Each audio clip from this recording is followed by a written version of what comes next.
बिलकुल आम्ही त्याच गोष्टीकडे लक्ष ठेवून आहोत. परवा मंगळवारी जेव्हा सुनावणी झाली तेव्हा मान्य सर्वोच्च न्यायालयाने एक चांगले संकेत आपण जर म्हटलं त्याप्रमाणे दिले होते की ओबीसीवर सुद्धा अन्याय होणार नाही याची काळजी आम्हाला घ्यावी लागेल.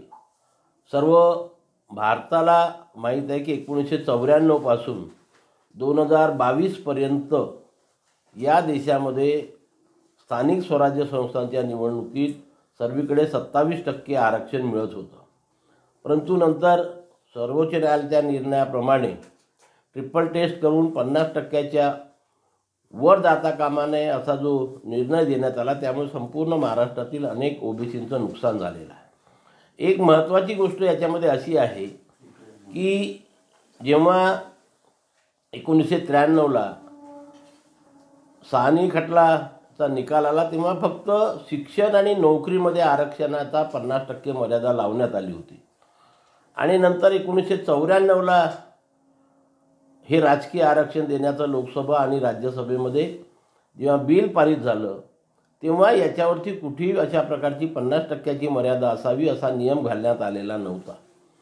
परंतु काही लोकांनी मान्य सर्वोच्च न्यायालयाला अप्रोच केलं आणि मग सर्वोच्च न्यायालयाने तसा अर्थ काढला की सर्व क्षेत्रामध्ये 50%च्या वर आरक्षण देता येणार नाही. पण आता या स्थानिक स्वराज्य संस्थांच्या निवडणुका घेण्यासंदर्भात जो सर्वोच्च न्यायालयाने निर्णय दिला होता जस्ट आता 2-3 महिन्यापूर्वी तेव्हा सर्वोच्च न्यायालयाने तसं म्हटलं होतं की 2022च्या पूर्वी जी परिस्थिती होती त्या परिस्थितीनुसार निवडणुका घेण्यात याव्या. आणि म्हणून पूर्ण भारतातील ओबीसी वर्गामध्ये एक आनंदाची लहर आली होती, खुशीची लहर आली होती की आता आमचं 27% म्हणजे 22च्या पूर्वी जे 27% आरक्षण होतं ते कायम राहणार आहे.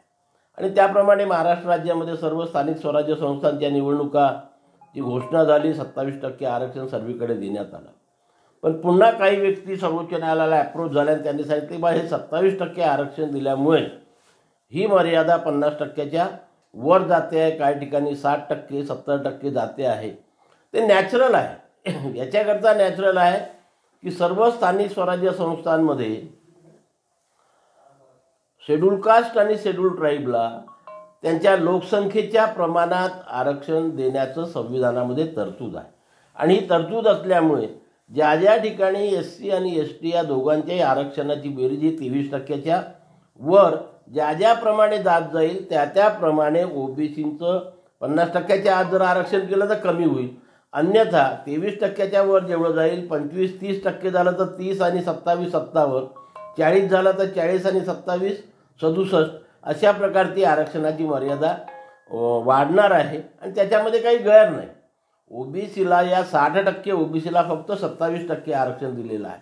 60% ओबीसी आणि मग 27% आरक्षण दिल्यामुळे राजकीय क्षेत्रामध्ये तसं नुकसान होऊ शकत नाही. आणि परवाच्या दिवशी सर्वोच्च न्यायालयाने जे संकेत दिले ते संकेत जर त्यांनी विचारात घेतले तर मला वाटतं हे 27%ची मर्यादा आज कायम राहील आणि ते कायम ठेवून निवडणुका घ्या अशा प्रकारचा निर्णय येऊ शकतो. अन्यथा पुन्हा तेच जर आलं की 50%च्या आतमध्ये आरक्षण द्या, त्याच्यापेक्षा जास्त देता कामा नये.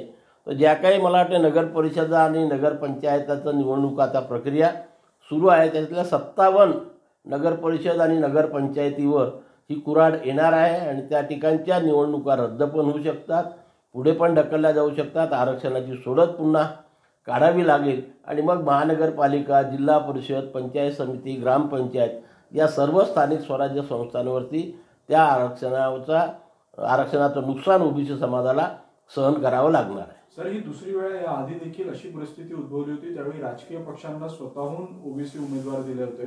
हा प्रश्न कायमचा सोडवणं, निकाली काढणं गरजेचं आहे. नाही, हा प्रश्न जर कायमचा निकाली काढायचा असेल तर मी यापूर्वी सुद्धा सांगितलेलं आहे की केंद्र सरकारच हा प्रश्न सोडवू शकतो. आणि म्हणून केंद्र सरकारने संविधानाच्या कलम 243D6 आणि संविधानाच्या कलम 243T6 या 2 कलमांमध्ये अमेंडमेंट करून त्या ठिकाणी या देशातील ओबीसीला स्थानिक स्वराज्य संस्थांच्या निवडणुकीमध्ये 27% आरक्षण देण्यात येईल अशा प्रकारची तरतूद अमेंडमेंट जर केंद्र सरकारने लवकरात लवकर संविधानामध्ये केली तर हा प्रश्न कायमस्वरूपी निकालात निघू शकतो. तर एक प्रश्न असा आहे, हे जे आरक्षण मोठ्या प्रमाणात वाढलेलं नगरपालिका पंचायतमध्ये सांगली, कवठे महाकाळ तिकडे वगैरे 70% पर्यंत, हे घोळ कोणी घातला? नाही, घोळ घातला नाही. मी आत्ताच आपल्याला सांगितलं की त्या ज्या परिसरात ही निवडणूक होते आहे त्या परिसरात SC आणि STची लोकसंख्या किती आहे.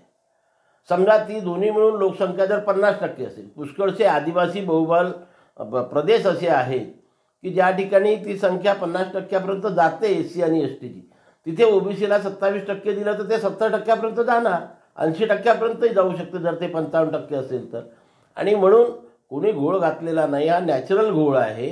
आणि म्हणून OBCला त्या भागात सुद्धा OBC राहतात ना, 50% SC ST आणि 50% OBC असतात. त्या OBCंना आपल्या या हक्काच्या आरक्षणापासून वंचित राहावं लागतं. म्हणून राजकीय क्षेत्रामध्ये तरी 50%ची मर्यादा लादली जाऊ नये असं आमचं मत आहे.